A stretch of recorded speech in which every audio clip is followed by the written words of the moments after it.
नाम जब कभी भी बेकार नहीं जाता है, उसका फल अवश्य प्राप्त होता है। अभी नहीं तो बाद में प्राप्त होगा, इस जन्म नहीं तो अगले जन्म प्राप्त होगा। लेकिन वह बिल्कुल भी क्षीण नहीं होता है, वो बढ़ता ही जाता है और उससे हमारे आने वाले जो पाप होते हैं, जो हमने पाप किए, वो भी कट जाते हैं। राधे राधे। कैसे हैं आप लोग? ईश्वर कृपा से आप सब अच्छे होंगे। ईश्वर सब पे कृपा बनाए रखे, सबका कल्याण करें। आज मैं बताने जा रही हूँ एकादशी पर यह कहानी अवश्य सुने, राम नाम की महिमा की एक सत्य घटना मैं आप सबको बताने जा रही हूँ। तो जैसे कि एक महात्मा थे और बहुत ही अच्छे महात्मा थे और अच्छा जीवन था। ये बिल्कुल सत्य घटना है, इसमें आप बहुत ध्यानपूर्वक से सुनने की आवश्यकता है। बहुत अच्छा जीवन था और बहुत ही अच्छी जीवन चल रहा था उनका, भजन भी करते थे। लेकिन कोई ऐसा प्रारब्ध समझो या जो कुछ भी, एक स्त्री से संपर्क हो गया उनका। वो भी कुछ काल के लिए हुआ, उनका जो संपर्क हुआ स्त्री से वो कुछ काल के लिए हुआ और यह एक प्रकार से स्खलन था, जैसे कि अपनी साधुता से वो नीचे गिर गए, शरीर छूट गया, उनका शरीर पूरा हुआ और तो एक स्थान के जो महंत थे, तो उनके नाम से उनका जो भोज भंडारा आदि था सब हो गया। और संत जो थे वो हरे राम बाबा से बहुत प्रेम करते थे और उनकी हरे राम बाबा से बहुत मित्रता थी। तो हरे राम बाबा ने उनको एक बार टोका था कि ये तुम गलती जो कर रहे हो इसको छोड़ दो। लेकिन वो ऐसा ही होता है, जैसे कि कोई गलत आदत किसी को पड़ जाती है तो वो कैसे छोड़ सकता है, वो छोड़ ही नहीं सकता है। तो क्या हुआ कि हरे राम बाबा अपने ठाकुर जी की सेवा कर रहे थे और वो महात्मा घोड़े पर चढ़े हुए दिखाई पड़े, पगड़ी बंधी हुई थी बढ़िया और खूब सुंदर चौड़े तिलक लगाए थे, रामानंदी साधु थे, संत का ही भेष था और माला झोली आदि भी टांगे हुए थे और घोड़े पर बैठे थे। उन्होंने घोड़ा रोका और उतरकर दंडवत प्रणाम किया और उन्होंने कहा कि गुरु भाई दंडवत दंडवत ऐसे कह के उनको प्रणाम किया। और उन्होंने कहा कि आपका शरीर तो छूट गया था, आपका शरीर तो पूरा हो गया था, आप कैसे? उन्होंने कहा कि ऐसा साधु वेश की महिमा क्या है? उन्होंने पूछा आपका शरीर तो छूट गया था, आप कैसे? तो उन्होंने कहा कि जो साधु नाम की जो महिमा है, तिलक कंठी की जो महिमा है, ये पहले तो समझ में नहीं आई, पहले मुझे समझ में नहीं आई, अब मरने के बाद में समझ आ गई है यह बात। हम शरीर छोड़ करके यमलोक नहीं गए हैं और यमलोक वह लोग जाते हैं जो लोग भगवान के शरण नहीं गए होते हैं। और हम तो यमलोक नहीं गए हैं, लेकिन हम भैरव जी के दल में हमें भेज दिया गया है, तो हम काशी में रह रहे हैं और भैरव यातना सहन कर रहे हैं। तो उन्होंने कहा कि पर एक बात बाबा ने पूछा कि भैरव यातना यह क्या है, मतलब भैरव यातना से क्या तात्पर्य है? तो लेकिन जहाँ भैरव जी उन्होंने काफ़ी बताया कि जहाँ भैरव जी पापियों को कठोर से कठोर दंड देते हैं, वो भैरव जी हमारा बहुत आदर करते हैं।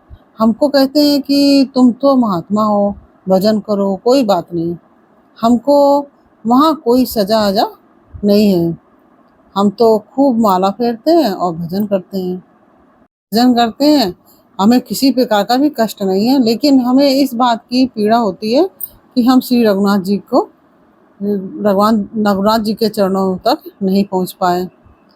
तो उन्होंने पूछा कि तो यहाँ आप कैसे आए, कहाँ जा रहे हो?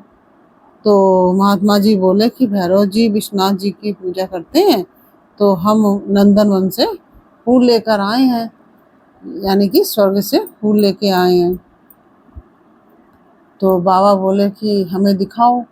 तो उन्होंने पुष्प दिखाए और कहते हैं कि ऐसे पुष्प और ऐसी सुगंध हमने कभी जीवन में नहीं देखी, ऐसा बाबा जी बोले।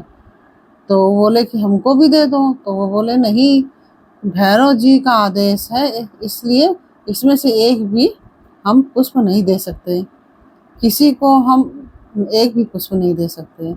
हम तो आपके पास इसलिए आए हैं कि आप हमारे उद्धार का प्रयास करो। आपने हमको टोका था कि मतलब ये ना करो, तो लेकिन हम आपकी बात नहीं मान पाए।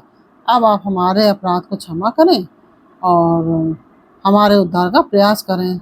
तो बाबा ने पूछा कि आपका उद्धार कैसे होगा? बाबा ने इस तरह से पूछा। तो बोले कि काशी में मेरे लिए वैष्णव ब्राह्मणों के द्वारा, जो ब्राह्मण हो और वैष्णव हो उनके द्वारा 1 वर्ष पर्यंत एकादशी का व्रत कराया जाए। एकादशी को फलाहार उनको और उनको द्वादशी को पारण भी कराया जाए। फिर पारण करा के उनको, जैसे कि एकादशी को फलाहार आदि कराएं, फिर दूसरे दिन द्वादशी को पारण कराया जाए, फिर साल भर तक एकादशी वह वैष्णव ब्राह्मण को कराएं और फिर करा करके फिर उद्यापन किया जाए। और वो जो एकादशी और उद्यापन का पुण्य मेरे लिए संकल्प करके दान किया जाए, तो फिर मैं भैरव यातना से मुक्त होकर भगवान के नित्य साकेत धाम में पहुंच जाऊंगा। तो बाबा बोले अच्छा। फिर बाबा ने आकर महाराज जी से कहा कि महाराज जी ने कुछ व्यवस्था की, और वहाँ एक बाबा के शिष्य थे, चतुर्वेदी चौबे साहब जी थे, जो कि काशी के ही थे और वकील थे। तो बाबा ने उनको पैसा दिया और कुछ उन्होंने भी अपनी व्यवस्था की। साल भर एकादशी को ब्राह्मणों को बुलाया जाता, और जो जो ब्राह्मण आते वो जो वैष्णव ब्राह्मण होते और कीर्तन भी करते थे, और द्वादशी को भोजन भी करते थे। पारण के बाद भोजन करके एकादशी और द्वादशी दोनों ही दिन, एकादशी को भी दक्षिणा दी जाती थी उनको और द्वादशी को भी दक्षिणा दिया जाता था। और फिर द्वादशी को फिर उद्यापन हुआ। जब पूरा साल बीत गया तो फिर उन्होंने द्वादशी के दिन पहले एकादशी को फलाहार कराया, फिर द्वादशी को उन्होंने भोजन करके भोजन खिलाकर उद्यापन किया। बाबा ने कहा कि देखो, हम पुण्य तो दे देंगे आपको, लेकिन जाते जाते हमें अनुभव करा जाना। जो उससे कहा, जो महात्मा जी थे उनसे कहा कि आप जाते जाते हमें अनुभव अवश्य करा जाना कि हम साकेत धाम जा रहे हैं। तो जैसे ही एकादशी का उद्यापन हुआ और उनको एकादशी का पुण्य पूरा दे दिया गया, वैसे ही वह महात्मा आए, पीताम्बर धारण किए हुए और हरी हरी तुलसी की माला धारण किए हुए थे, और नेत्रों से उनके प्रेम आंसू बह रहे थे। उन्होंने जाते जाते दंडवत प्रणाम किया, और उन्होंने जाते जाते दंडवत प्रणाम करके विमान में बैठे और कहा कि अब हम जा रहे हैं साकेत, जहाँ से लौटकर जीव को फिर आना नहीं पड़ता है। ये जो घटना है, यह घटना प्रमाणित करती है कि तिलक की कितनी महिमा है, तुलसी की कितनी महिमा है, और नाम जप की कितनी महिमा है। ये हमें प्रमाणित करती है। ये जो सुविधा है तभी हमें मिलेगी जब हम भगवत शरणागत हो जाएंगे, और भगवत शरणागत नहीं होंगे अगर हम, तो यह सुविधा हमें मिलने वाली नहीं है। बाबा बोलते हैं कि चाहे 4 वेद, 6 शास्त्र, इतिहास, पुराण सब कुछ चाहे कंठस्थ हो जाए, कर लेने वाले जो लोग होते हैं, जो कंठस्थ कर लेते हैं, उन लोगों को भी जो सबका तात्पर्य यह है, परम भगवान है। जैसे कि आप पुराण शास्त्र कुछ भी कर लेंगे, लेकिन जरूरी नहीं कि उससे भगवान मिल जाए। तो इस सब कुछ छोड़कर भगवान की प्राप्ति में लगना चाहिए। इस बात को नहीं समझ पाते लोग, जो पढ़े लिख जाते हैं, शास्त्रों का ज्ञान हो जाता है, वह ये चीज़ नहीं, वो सिर्फ पढ़ते हैं, उनको ये ज्ञान नहीं होता है कि हम शरणागत हो जाएंगे तभी हमको भगवत प्राप्ति होगी। और एकदम बिना पढ़े लिखे लोग जो होते हैं, वो एक अच्छा चाहे पढ़े लिखे नहीं हो और गुरुजनों की आज्ञा से भजन में लग गए और नाम जप में लग गए और भगवान की शरणागत हो गए, तो उन्हें वे सब कुछ समझ जाते हैं और उन्हें भगवत शरणागत की प्राप्ति हो जाती है और भगवान की प्राप्ति हो जाती है। इस तरह से मैंने यह कहानी आपको सच्ची घटना सुनाई, और यह सच्ची घटना आपको कैसी लगी यह मुझे कमेंट बॉक्स में अवश्य बताइए।